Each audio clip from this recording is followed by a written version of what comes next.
They supply our drugs, but they don't make them here to a large extent. And the other thing we have to do is create new bidding procedures for the drug industry because they're getting away with murder. Pharma has a lot of lobbies, a lot of lobbyists, and a lot of power. And there's very little bidding on drugs. We're the largest buyer of drugs in the world, and yet we don't bid properly. And we're going to start bidding, and we're going to save billions of dollars over a period of time. And we're going to do that with a lot of other industries. I'm very much involved with the generals and admirals on the airplane, the F-35. You've been reading about it. And it's way, way behind schedule and many, many billions of dollars over budget. I don't like that. And the admirals have been fantastic. The generals have been fantastic. I've really gotten to know them well. And we're going to do some big things on the F-35 program and perhaps the F-18 program. And we're going to get those costs way down. And we're going to get the plane to be even better. And we're going to have some competition, and it's going to be a beautiful thing. So we've been very, very much involved, and other things. We had Jack Ma. We had so many incredible people coming here. Mr. Arnault. They're going to do tremendous things in this country. And they're very excited. And I will say, if the election didn't turn out the way it turned out, they would not be here. They would not be in my office. They would not be in anybody else's office. They'd be building and doing things in other countries. So there's a great spirit going on right now, a spirit that many people have told me they've never seen before, ever. We're going to create jobs. I said that I will be the greatest jobs producer that God ever created. And I mean that. I'm going to work very hard on that. We need certain amounts of other things, including a little bit of luck. But I think we're going to do a real job. And I'm very proud of what we've done. And we haven't even gotten there yet. I look very much forward to the inauguration. It's going to be a beautiful event. We have great talent, tremendous talent. And we have all of the bands, or most of the bands, from the different segments of the military. And I've heard some of these bands over the years. They're incredible. We're going to have a very, very elegant day. The 20th is going to be something that will be very, very special, very beautiful. And I think we're going to have massive crowds because we have a movement. It's a movement like the world has never seen before. It's a movement that a lot of people didn't expect. And even the polls, although some of them did get it right, but many of them didn't. And that was a beautiful scene on November 8th. As those states started to pour in. And we focused very hard on those states, and they really reciprocated. And those states are going to have a lot of jobs, and they're going to have a lot of security. They're going to have a lot of good news for their veterans. And by the way, speaking of veterans, I appointed today the head secretary of the Veterans Administration, David Shulkin. And we'll do a news release in a little while. I'll tell you about David. He's fantastic. He's fantastic. He will do a truly great job. One of the commitments I made is that we're going to straighten out the whole situation for our veterans. Our veterans have been treated horribly. They're waiting in line for 15, 16, 17 days. Cases where they go in and they have a minor early stage form of cancer and they can't see a doctor. By the time they get to the doctor, they're terminal. It's not going to happen. It's not going to happen. So David is going to do a fantastic job. We're going to be talking to a few people also to help David. And we have some of the great hospitals of the world going to align themselves with us on the Veterans Administration, like the Cleveland Clinic, like the Mayo Clinic, a few more that we have. And we're going to set up a group. These are hospitals that have been the top of the line, the absolute top of the line. And they're going to get together with their great doctors. Dr. Toby Cosgrove, as you know, from the Cleveland Clinic, has been very involved. Ike Perlmutter has been very, very involved, one of the great men of business. And we're going to straighten out the VA for our veterans. I've been promising that for a long time. And something I feel very, very strongly. So you'll get the information on David, and I think you'll be very impressed with the job he does. We looked long and hard. We interviewed at least 100 people, some good, some not so good, but we had a lot of talent, and we think this selection will be something that will, with time, straighten it out, and straighten it out for good, because our veterans have been treated very unfairly. Okay, questions? Yes, John? Thank you.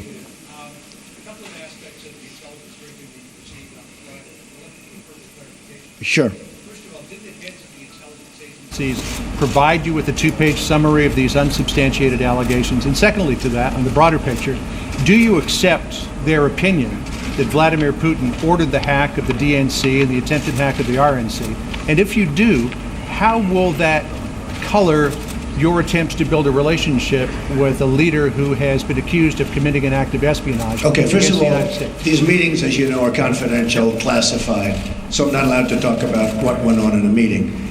But we had many witnesses in that meeting, many of them with us. And I will say again, I think it's a disgrace that information would be let out. I saw the information, I read the information outside of that meeting.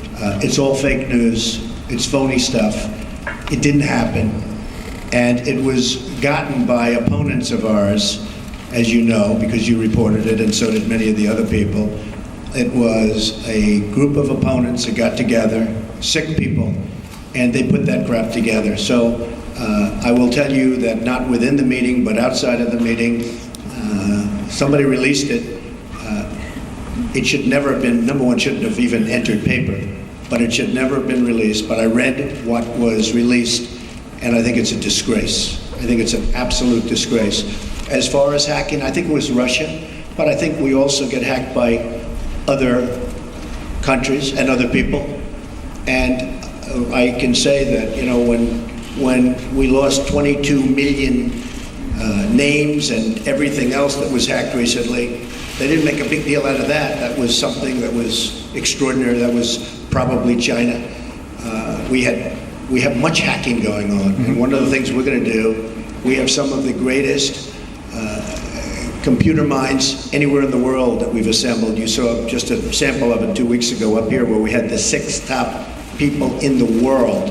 They were never in the same room together as a group, and we're going to put those minds together, and we're going to form a defense. And I have to say this also: the Democratic National Committee was totally open to be hacked. They did a very poor job. They could have had hacking defense, which we had.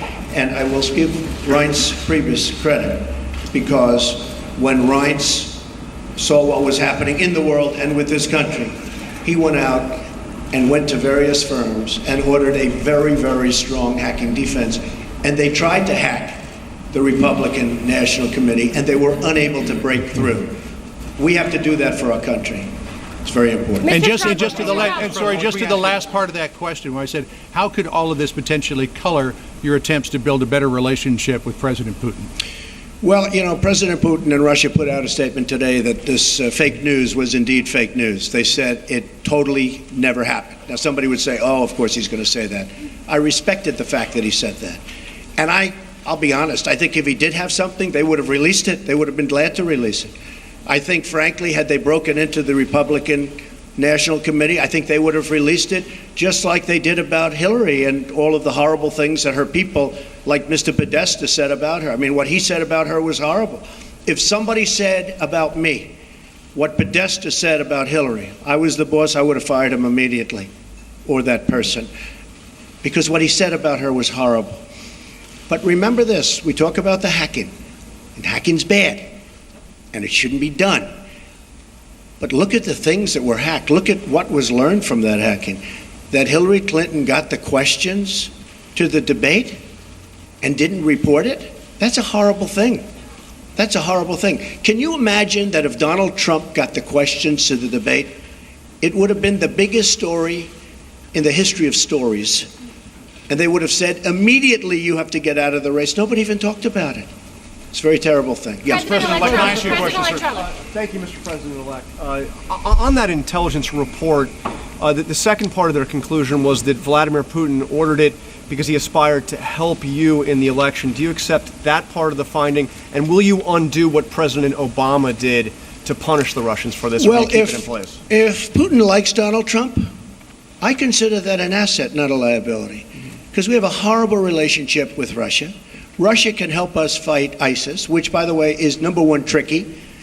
I mean, if you look, this administration created ISIS by leaving at the wrong time.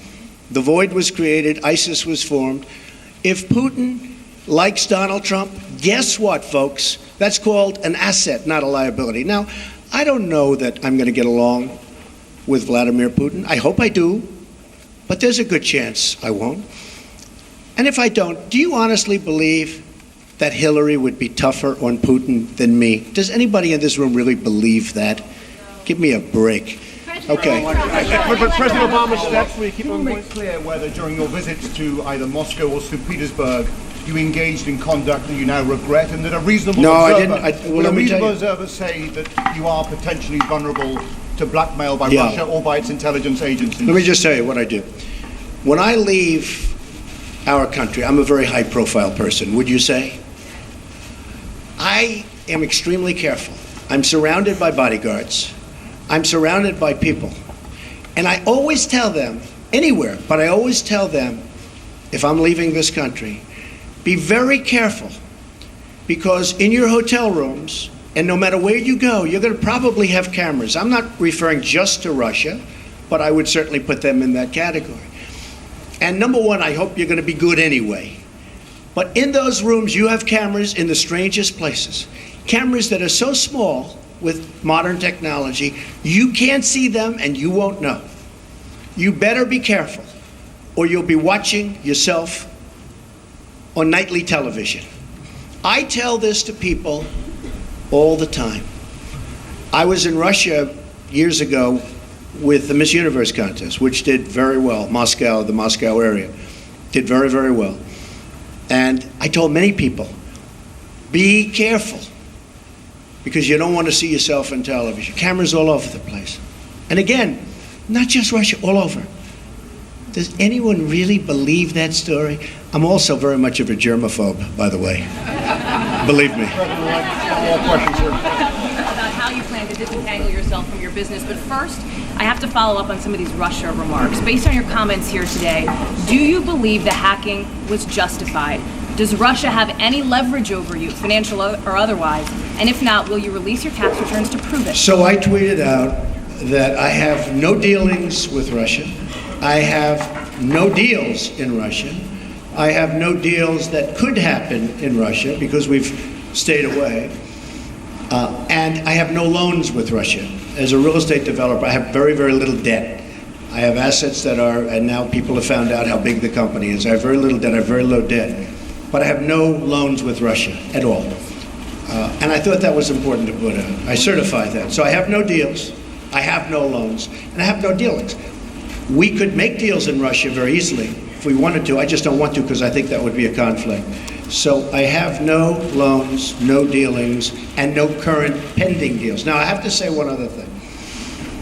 Over the weekend, I was offered $2 billion to do a deal in Dubai with a very, very, very amazing man, a great, great developer from the Middle East, Hussein Damak, a friend of mine, great guy, and was offered $2 billion to do a deal in Dubai, number of deals.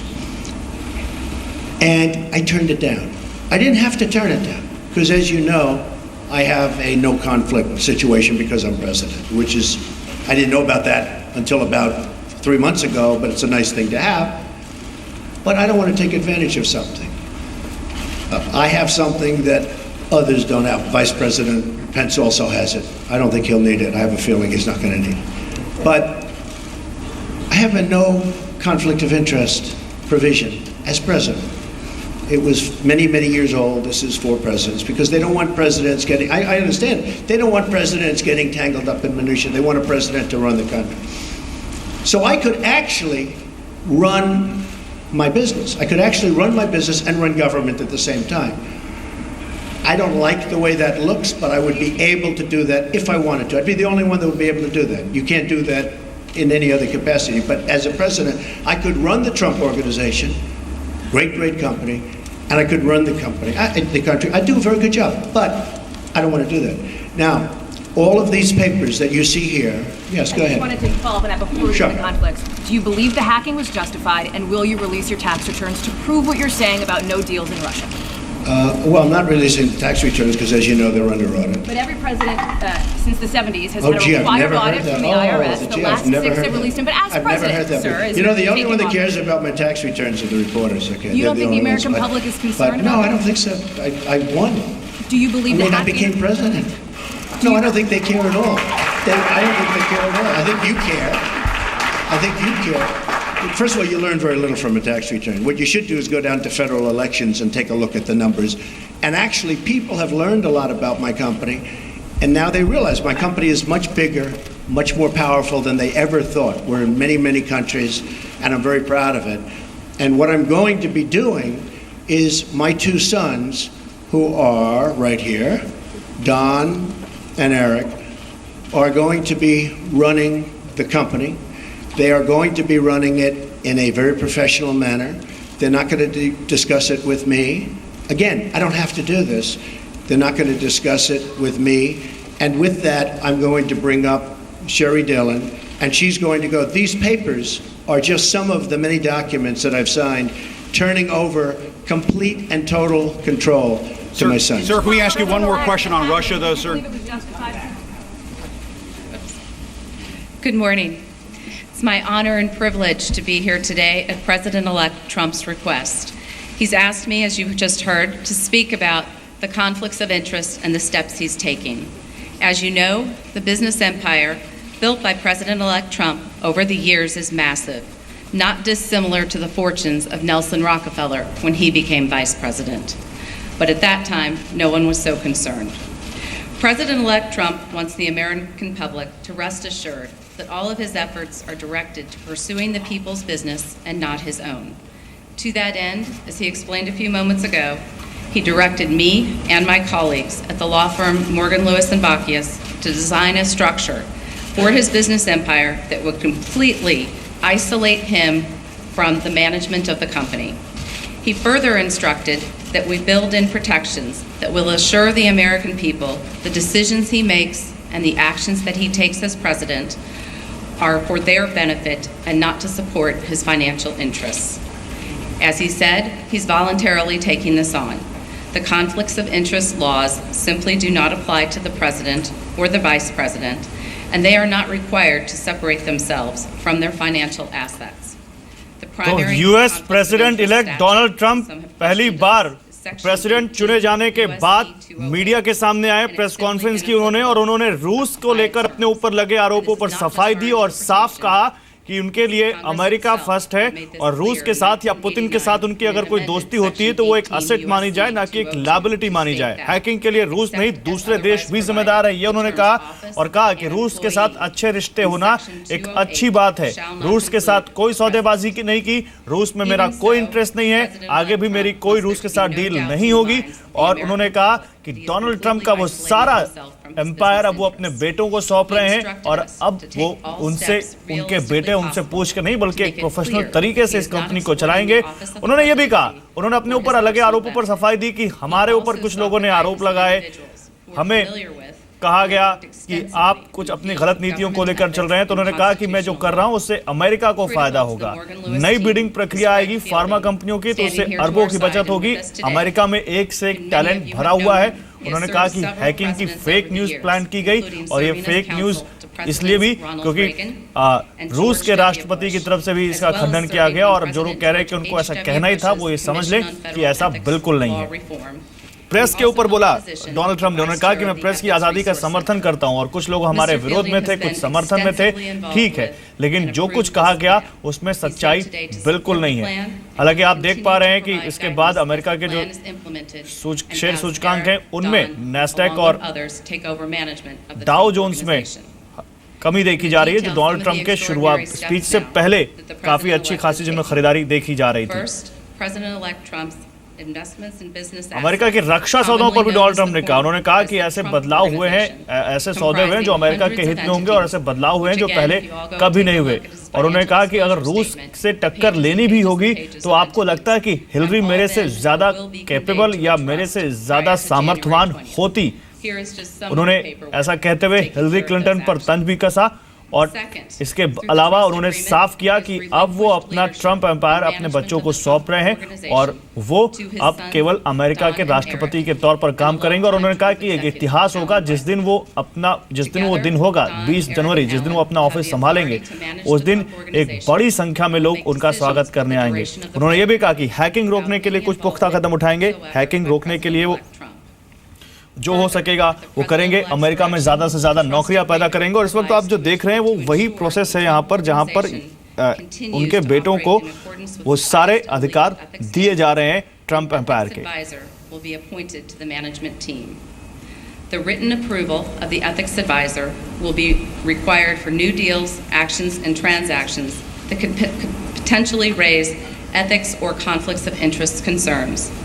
President-elect Trump, as well as Don, Eric, and Alan, are committed to ensuring that the activities of the Trump organization are beyond reproach and cannot be perceived to be exploitive of the office of the president. Trump ने कहा कि वो अपनी Trump organisation में से अपनी position छोड़ेंगे, लेकिन अपना उनकी ओनरशिप को वो डाइवर्स नहीं करने जा रहे।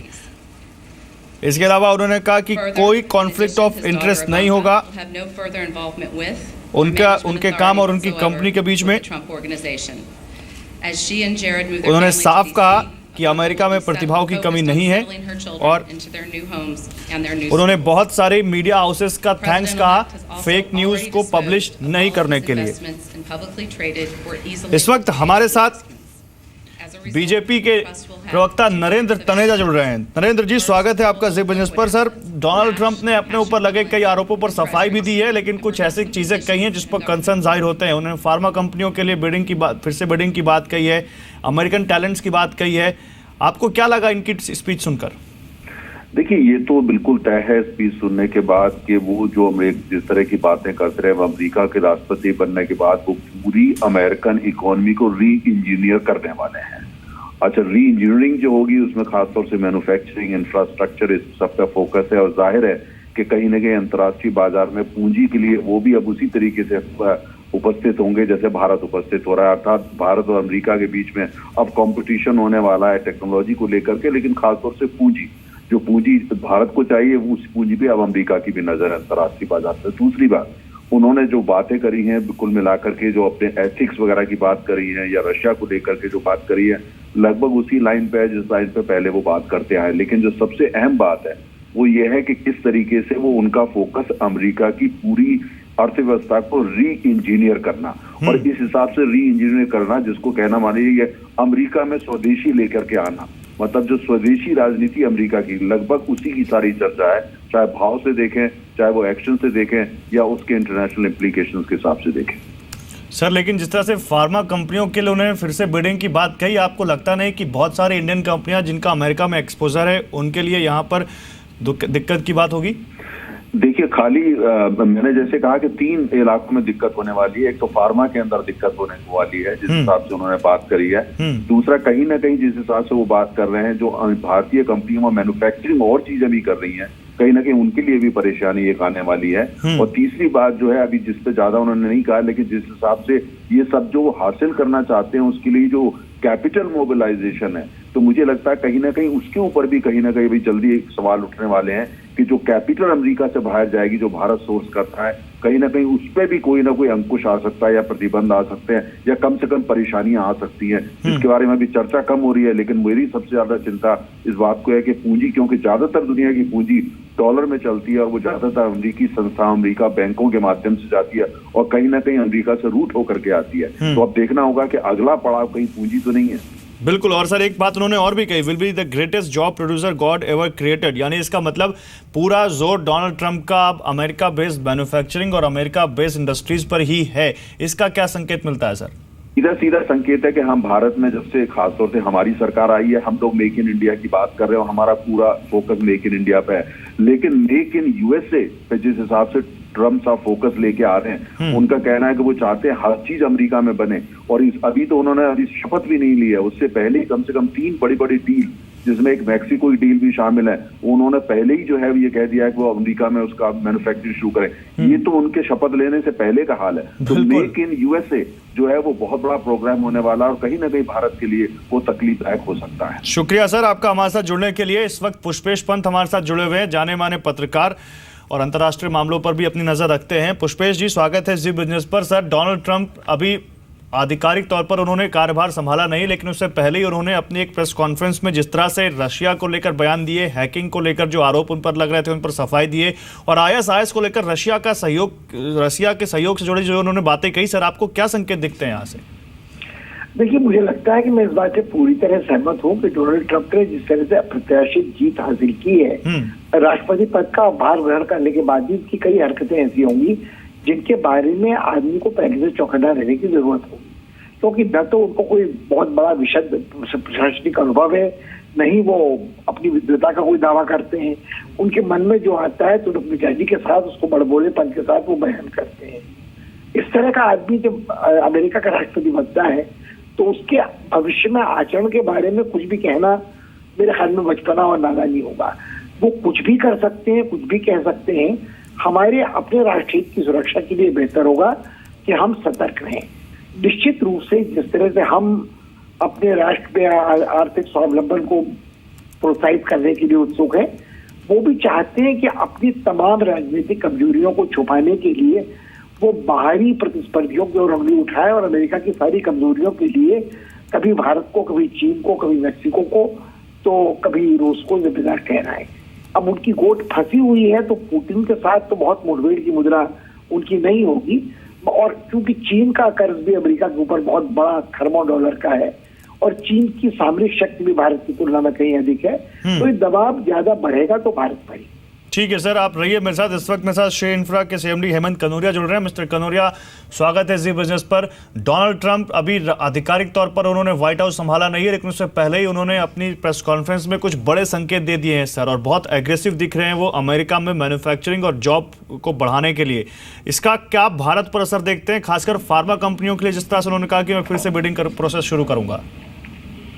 देखिए, कहीं पर भी कोई भी देश में अपना सभी चेष्टा करेंगे कि कुछ ना कुछ तरह से उनके देश में किस तरह से तरक्की हो, तो हमें ये नहीं लगता है कि बहुत नेगेटिव इफेक्ट भारत में इसका होगा, क्योंकि डोनाल्ड ट्रंप जो भी आज तक बोलते आ रहे हैं कि India is a good friend of his and so therefore he will try to do things which is good, so इसी के कारण से वो रिलेशनशिप इंडिया से बढ़ाएंगे ही, लेकिन अपने देश के हित में जो करना है वो तो कोई भी प्रधानमंत्री या प्रेसिडेंट स्टेप्स लेंगे ही। तो हमें नहीं लगता है कि कोई नेगेटिव होने वाला है। हाँ, डेफिनेटली कुछ बिजनेस में री ओरिएंटेशन करना पड़ सकता है, री इंजीनियरिंग करना पड़ सकता है, और वहाँ पर भी यूएस में उनको भी जॉब्स नहीं बढ़ाएंगे तो एज ए लीडर उनके लिए भी प्रॉब्लम रहेगा।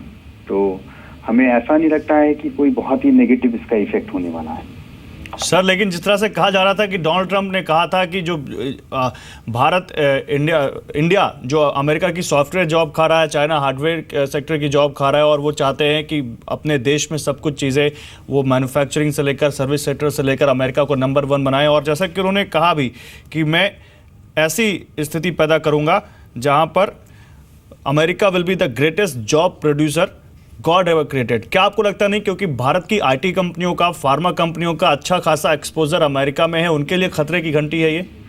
नहीं, हमें नहीं लगता है कि खतरे की घंटी है, क्योंकि देखिए कि विश्व में जहाँ पर भी जो भी ज़्यादा कंपेटिटिव होंगे वहीं से ही माल जाएगा, और आप कितना भी चेष्टा करें तो उसमें वो स्टॉप नहीं हो सकता है। और अभी के ज़माने में जहाँ पर कि हम इंटरनेट एज में रहते हैं, जहाँ एवरी डिटेल्स सब देख सकते हैं, सबको पता है, सभी चेष्टा करेंगे कि किस तरह से कॉम्पिटिटिव हों, अपने देश किस तरह से तरक्की होगा, वो कोई भी लीडर उसके लिए चेष्टा। तो हमें ये नहीं लगता है कि बहुत इसमें कोई घबराहट की बात है कि फार्मा कंपनीज बंद हो जाएंगे या आईटी कंपनी में बहुत बड़ा इफेक्ट होगा। थोड़ा बहुत तो डेफिनेटली इफेक्ट होगा, तो उसमें बिजनेस को रीओरिएंटेशन और री इंजीनियरिंग करना पड़ेगा, और जो भी बिजनेसेस आजकल हैं सभी बिजनेस को कंटिन्यूअसली एक री इंजीनियरिंग का प्रोसेस करना ही पड़ता है। अभी आप देखिए डिजिटाइजेशन से क्या हो रहा है कि जितने बिजनेसेस हैं ऑलरेडी सब बिजनेस अपने री इंजीनियरिंग कर रहे हैं, अपने बिजनेस मॉडल्स को ट्वीक अराउंड कर रहे हैं कि जिससे कि वो कंटेम्पररी हो सके। तो हमें लगता है कि इससे कोई भी तरह से भारत को घबराने की, भारत के फार्मा कंपनी या IT कंपनीज को घबराने की कोई जरूरत नहीं है। ठीक, शुक्रिया सर आपका हमारे साथ जुड़ने के लिए। पुष्पेश पंत जी हमारे साथ जुड़े हुए हैं। पुष्पेश पंत जी, क्या ये माने कि ये एक नई जियोपॉलिटिक्स की शुरुआत है डोनाल्ड ट्रंप के अमेरिका के राष्ट्रपति होने के बाद? जिस तरह से वो रूस के साथ खड़े दिखाई देते हैं कि वो कहते हैं कि अगर रूस से हमारे रिश्ते अच्छे हैं तो एक असेट है, लायबिलिटी नहीं है, और साफ कहते हैं कि हिलरी क्लिंटन से ज़्यादा रूस का सामना मैं कर सकता हूं। क्या आपको लगता है कि दुनिया और ISIS को लेकर उन्होंने खास तौर पर कहा कि रूस हमारी मदद कर सकता है? क्या लगता है आपको कि एक नई तरह की ये जियोपॉलिटिक्स है? देखिए, मुझे लगता है मेरी राय थोड़ी फर्क है। मुझे लगता है कि रूस उनकी मदद कर सकता है नहीं कर सकता है, ये हमारी चिंता का विषय नहीं है। हमारी चिंता का विषय ये है कि क्या ट्रंप जब राष्ट्रपति बनते हैं तो वो इन जो ज्वलंत चुनावी मुद्दे हमारे सामने खड़े हैं, आतंकवाद का मुद्दा खड़ा है, कट्टरपंथी इस्लामी जिहादी आतंकवाद का मुद्दा खड़ा है, पर्यावरण के संरक्षण का मुद्दा खड़ा है, या हमारे आर्थिक विकास का मुद्दा खड़ा है, इनमें किस हद तक वो हमारे फायदे या नुकसान की कम बातें कर सकते हैं। मुझे लगता है कि कुल मिलाकर जो भारत में ये आशावाद है कि ये ओबामा के समय भी था कि ओबामा इस्लामी कट्टरपंथी से लड़ने में हमारी मदद करेंगे, मगर कुल मिला के अपने 8 साल के कार्यकाल में उन्होंने कोई ऐसा खास मकसद भारत को दिया नहीं। और अगर अमेरिका के रिश्ते पुतिन के साथ अच्छे होते हैं तो जाहिर है कि ट्रंप को या किसी और को भारत की जरूरत विश्व के शक्ति समीकरणों को संतुलित करने के लिए नहीं रह जाती है। तो जब ये नहीं रह जाती है, जब भूराजनीति का, पर्यावरण का परिस्थिति की हमारे विपक्ष में बदलती है, तो ये सोचने की कोई जरूरत मुझे लगता है कि वाजिब नहीं है कि हमारे आर्थिक हितों के प्रति वो संवेदनशील है। शुक्रिया सर आपका हमारे साथ जुड़ने के लिए। तो अभी कुछ देर यहाँ पर और देखना होगा ट्रंप के अगले कदम और अगले उनके फैसले देखने होंगे, तब ज़्यादा यहाँ पर डिसाइसिव आप हो सकेंगे कि ट्रंप के इन फैसलों को किस नज़रिए से देखें। लेकिन फिलहाल जैसा कि नरेंद्र तनेजा हमारे साथ जुड़े थे, एनर्जी एक्सपर्ट हैं, बीजेपी लीडर हैं, साफ कह रहे थे कि कुछ सेक्टर्स में दिक्कत हो सकती है। जिस तरह से ट्रंप ने एग्रेसिवली, अभी ऑफिशियली व्हाइट हाउस संभाला नहीं, ओवल ऑफिस उन्होंने संभाला नहीं, उससे पहले एग्रेसिवली जिस तरह से उन्होंने यहाँ पर मैन्युफैक्चरिंग सेक्टर या जॉब्स को लेकर जो बयान दिया है, उससे भारतीय कंपनियों को क्या कुछ दिक्कत हो सकती है, इस पर हमारी नजर रहेगी।